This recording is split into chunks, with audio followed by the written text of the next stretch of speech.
edition. Brad Pomerance here in Long Beach today, joined by the elected city prosecutor of the city of Long Beach, Doug Haubert. We're in 2017, new laws as always. I love how the papers will give you a page of new laws. I want to focus on a few dealing with our motor vehicles. Sure. What's the new law as it relates to our cell phones? I know we've never been able, we haven't been able to do this. Right. Now what? Well, a few years ago, they passed a law that says you can't use a handheld device to communicate with someone else, either by calling them on the phone or texting them. But the law was unclear about the use of that handheld device for other things. A lot of people use it for their map app, for example. So the new law says that device is going to have to be mounted on either the dashboard or the windshield in a way that's unobstructive. Number one. Number two, if you're going to use your fingers at all for it, it has to be a one-touch use. So if you're punching in a code, if you're doing searching on it, that's going to be against the law today. Right. Prior to this year, it was really a gray area, or I think it was really legal to do it. It wasn't a smart practice. Right. But now police can pull you over if they see you using a device. They don't have to prove that you were texting or talking on the phone. Just using the device as a handheld item is going to be And legal. Sometimes I've seen people holding the phone like this. Can't do that anymore. Can't do that anymore. You can't, I mean... Has to be mounted and only one free swipe. Free swipe or free click. I want to talk about the concept of lane splitting with motorcycles. Yeah. You know, on some level it kind of has frustrated me, but on the other hand, I get it. You know, let them go through. What's the law with regard to lane splitting? Growing up in California, you've seen lane splitting, right? Yeah. You're on the freeway, it's congested, and you see motorcycles going right through traffic, just straddling that lane, going past the cars. It's actually been a gray area in the law. So motorcyclists have argued it's not prohibited, therefore it's legal, allowed, it's allowed. The California Highway Patrol tried to adopt regulations to say when it was appropriate. For example, lower speeds is safer in certain circumstances. They tried to do it, and someone pointed out you need legislation that actually allows the CHP to come up with rules. So a very simple bill was put out. It defines lane splitting as a motorcycle, a vehicle with two wheels going in between vehicles. And it says the California Highway Patrol may adopt regulations as to the safe lane splitting.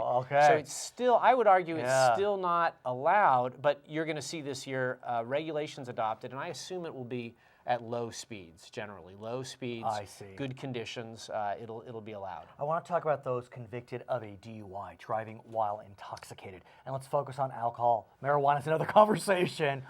There are devices, I understand, sir, that can shut off the car if you blow into it and you blow a .08 or above. Is that right? Yeah, there's actually, every state now has some level of interlock ignition device legislation, a law that requires certain people convicted of DUI to have a device installed on their car. You can't start the car unless you blow into the straw, and the straw will detect even the slightest hint of alcohol. So for them, any alcohol, .01, the car goes off. They don't want you driving with any level of alcohol. In fact, it's very common. In fact, a California judge will order someone not to drive with any alcohol in their system.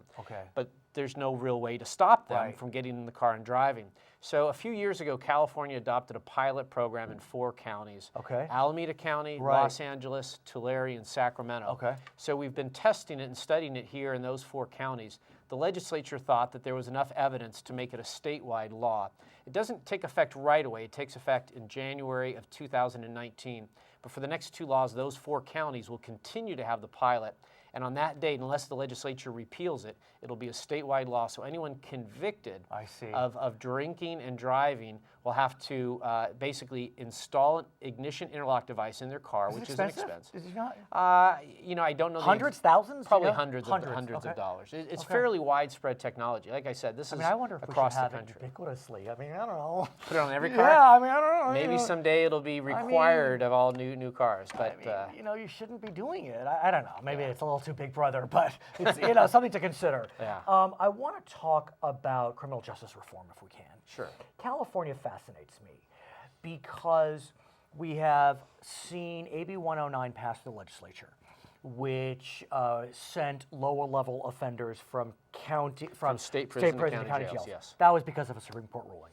Then we saw Prop 47 pass, which redefined certain crimes from felonies to misdemeanors. We just passed Prop 57, which gives the constitutional right to parole. Yet we kept the death penalty in place, which is interesting. But let's focus on kind of 4757, you know, which is kind of, I don't want to say decriminalizing, but creating lesser penalties for certain acts. Talk us through it. Well, I'm glad you're talking about all of those things as kind of connected, because they are connected to, all of those are connected to the underlying problem of having an unsustainable growth in the state prison system. We were incarcerating people at a rate that just wasn't sustainable. We ran out of room. The prisons were bulging, and so to reflect a new attitude, we have moved people from the state prisons to the county jails. Those are felons that are more dangerous, typically more serious offenders, so that has displaced those that were sentenced to county jail. And now you're reducing from felony to misdemeanor through Prop 47 a number of theft and drug crimes. But what was so interesting was pre the passage of 47 in 2014, the county jails were getting overcrowded. In LA County, we were already full. LA County could not absorb any state prisoners. So every state prisoner that is sent to the county, by definition, is going to cut short of the time that someone would spend in the county jail. But with 47 passing, we'll talk about the problems with 47, the perceived problems. All of a sudden, the county jails had more space because fewer people were being incarcerated for these low-level drug offenses.